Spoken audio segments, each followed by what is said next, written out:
Okay, so thanks for joining today, this morning, this evening, whichever it is. Um, so the idea is that we have a discussion now about where we would like the future of the International Tree Mortality Network to go. So I'm Tom Pugh, and I'm here with Henrik Hartmann today, and we're going to go through now these key points. We'd like to reflect a little bit on what's been achieved so far by members of the network here, but then get into a discussion with you about what you would like to see for the network direction, and also, reach out and see if people would actually like to get involved in refreshing the leadership or the organization of the network. So I'm going to hand over to Henrik for the next bit. Mhm. Yeah, yeah, Henrik. I've been not too much involved during the last 3 years, but because I've taken over a position in another institute that I'm sort of building up from scratch, so I was overly busy. But now that we come to the point that we thought maybe it's time to hand it over to people who are less busy or who have can get more engaged, I thought it's a good opportunity also to go back to the roots of that all. Maybe it's a nice view of where this all started. So basically, this was in 2013. I was still at the Max Planck Institute for Biogeochemistry in Jena, and Steve Jensen and Brenton Carrot came to visit, and we were discussing tree mortality at the time, and I thought this would be really cool to have a workshop, an international workshop on this. And it wouldn't take long. I got in touch with Henry Adams, Bill Endrek, Pat Mitchell, and Melanie Zeppel from um, Australia then at the time, and we said, "Oh, okay, let's organize something." And within a few months, actually, we thought first of having a small workshop, 15, 20 people maximum, to discuss all these issues about tree mortality at the global level. But then we got emails, oh, we want to be part of that also. And after a while, we got more than 60 registrations and went to organize this workshop. You can go to the next.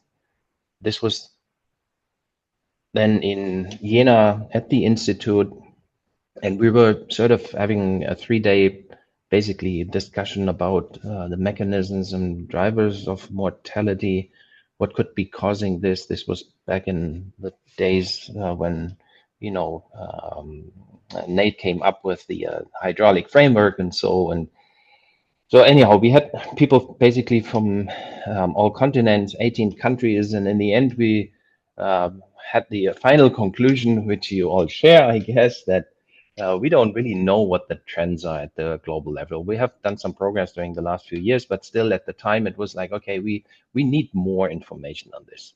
And then we thought of organizing a next workshop. So on the next slide, which I think actually was in 2017, but who cares? This was organized by the Volkswagen Foundation, really nice in that castle in Hanover. Again, we had lots of people attending from now even 20 countries. And again, we had very interesting um, keynote talks from a lot of people, but also we had very fruitful discussions and became sort of the baseline was that we need sort of not only to get an idea of what the trends are, but also what's happening. So what are the causes and how can we tailor forecasting for this? And for this, we sort of need a permanent initiative, something that is visible to the outside world that we can see. So you can go to the next slide. So and our idea was that during the last discussions of that workshop, we maybe the IUFRO would be a good outlet. And then we applied for a task force, so a different setting. Now people changed it a little bit. I don't go into details now for time, but we had this task force basically with people who were at the workshop, but we recruited people from other countries also. As you know, maybe the IUFRO is sort of like a family thing. There's no money that you would get to support your science or the meetings, but at least you'll get in touch with people from all over the world. And I think this was actually a great opportunity. However, IUFRO is sort of a bureaucratic organization also, and we thought we have to be more sort of in charge of what we want to put on our web pages and how we want to sort of promote our product. So you can go on the next. And this was then the idea when they thought, okay, let's have a sort of like a parallel outlet that goes beyond IUFRO, so you do not have to be a IUFRO member. And also we can tailor our web pages. We can have sort of an advisory board. You see the people there, very renowned researchers from all over the world. And we actually did succeed in actually gaining more momentum that we had at the IUFRO task force. And we have a global distribution now in that network. And yeah, it would be really a pity and a shame if just because of us not having so much time left now that this would crumble and fall apart. So this is why we're here. And now I'm handing back over to Tom.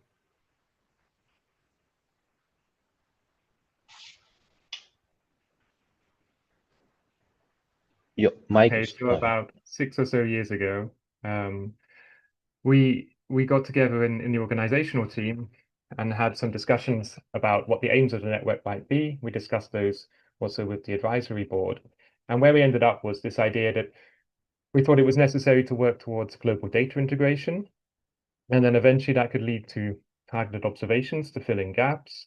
And then finally, that would give the opportunity to say, or to go and look in detail at mortality processes, what's actually driving things.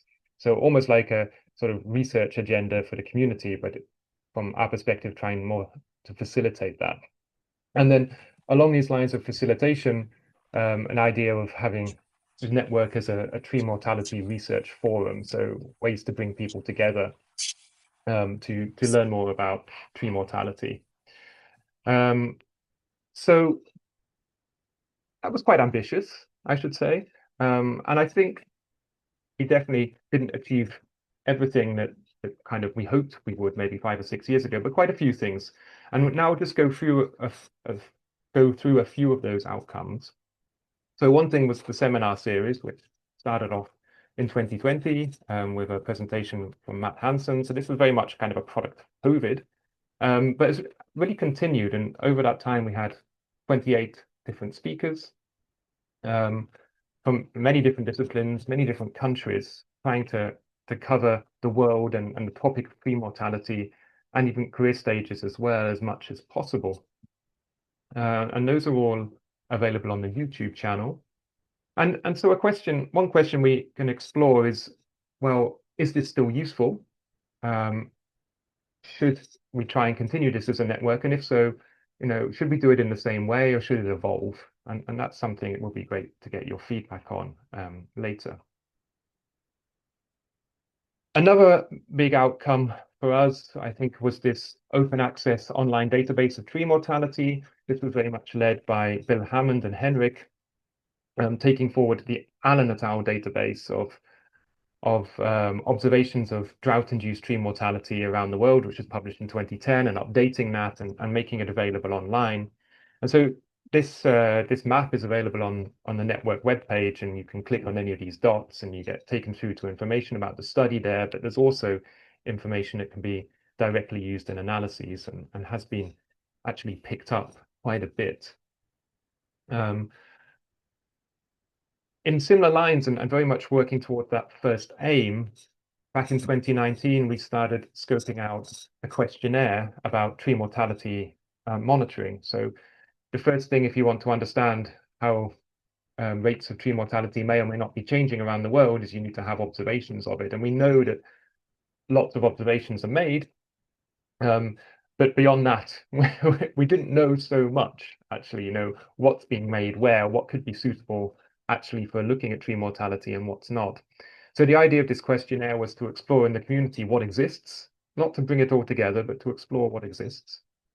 And we ended up there with, in total, more than 300 entries and really almost 500,000 sampling plots that now we have a record of existing across almost 90 countries.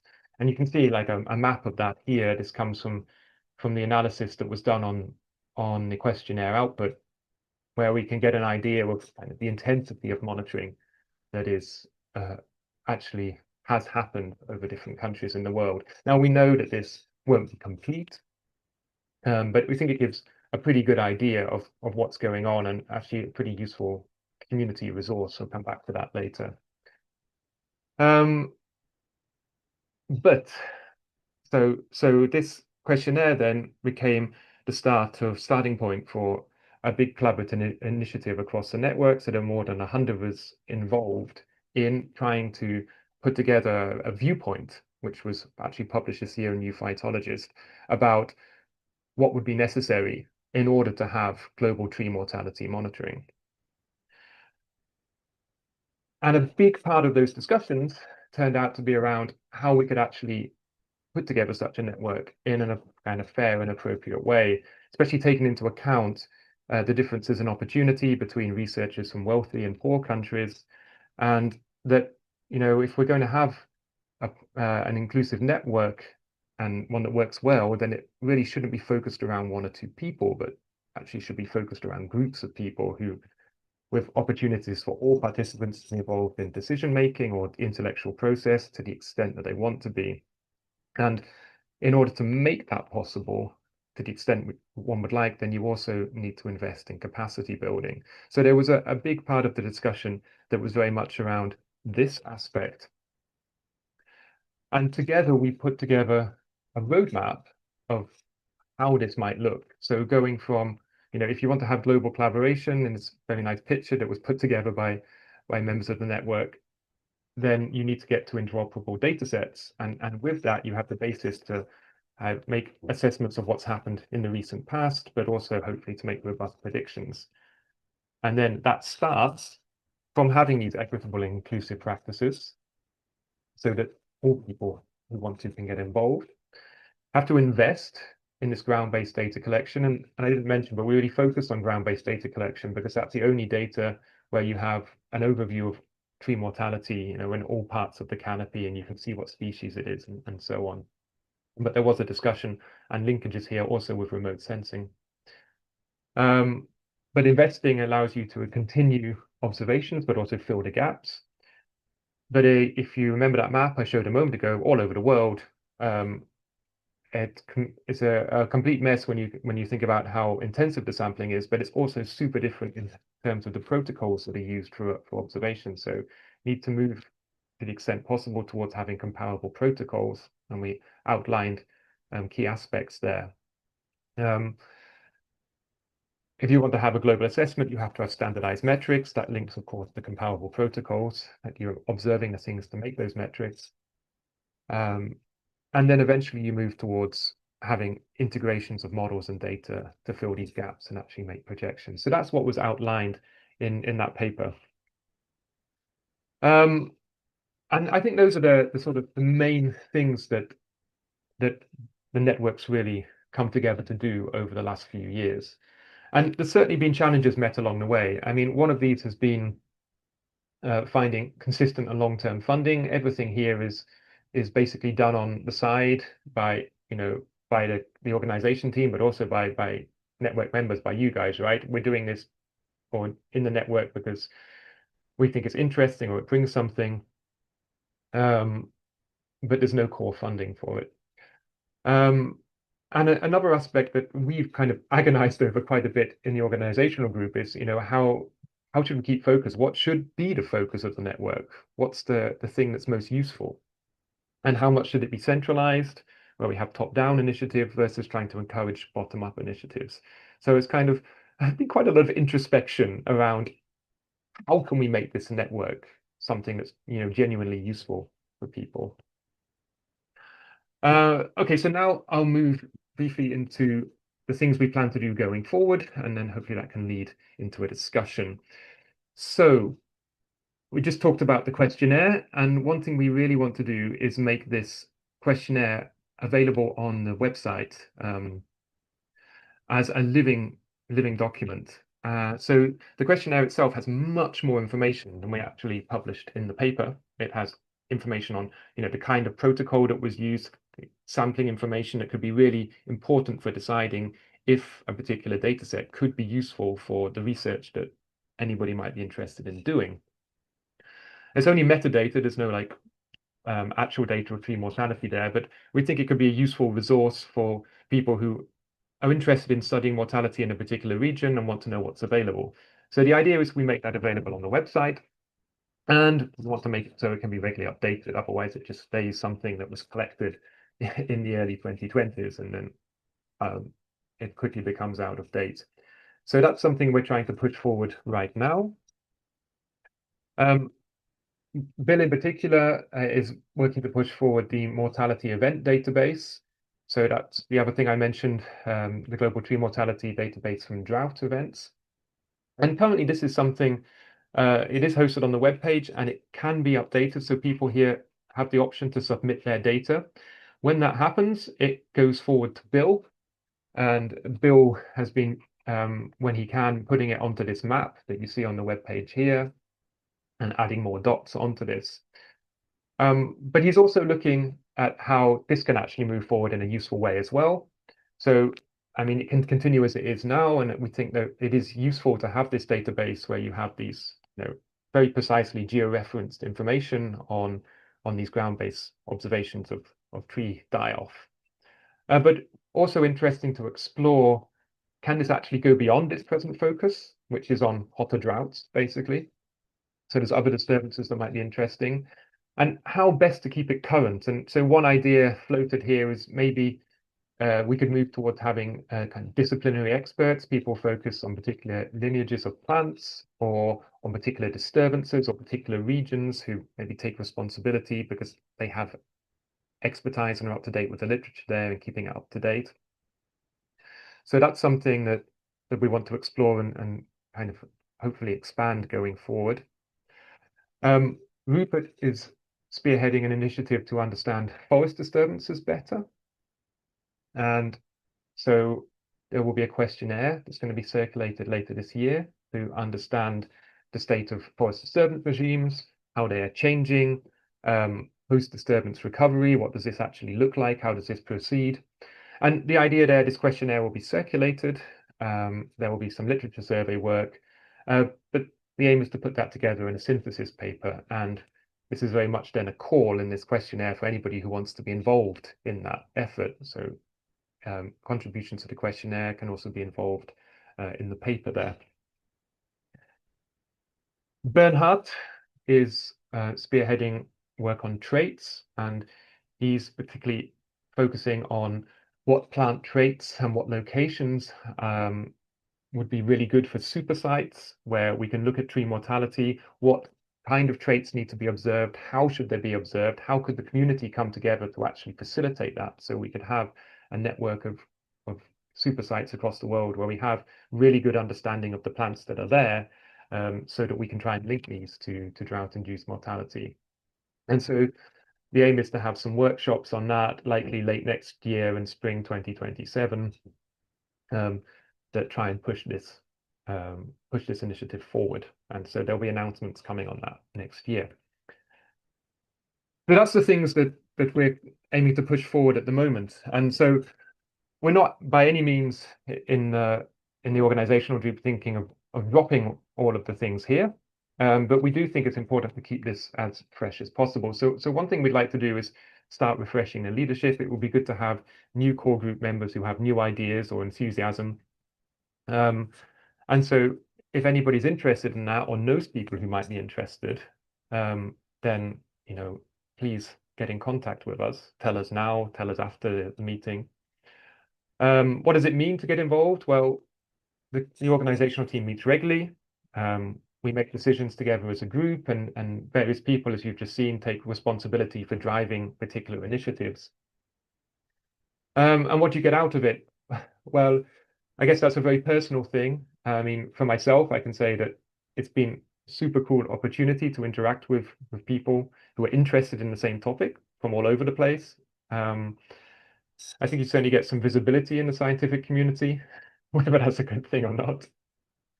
Um, and involvement in things that perhaps you wouldn't have been involved in before. And I think it's also um, been exciting for most of us here to contribute to some of these bigger assessments. So that big collaborative manuscript, it took 5 years to become a paper, but it was a pretty cool process to be involved in, I thought as well. Um, More broadly on that, what would you guys as members like to see from the network? And so it would be good to have a discussion about that now. And we've also made a questionnaire so people can fill it in afterwards. There's a QR code for that here, but we'll circulate the link anyway to everybody after these meetings.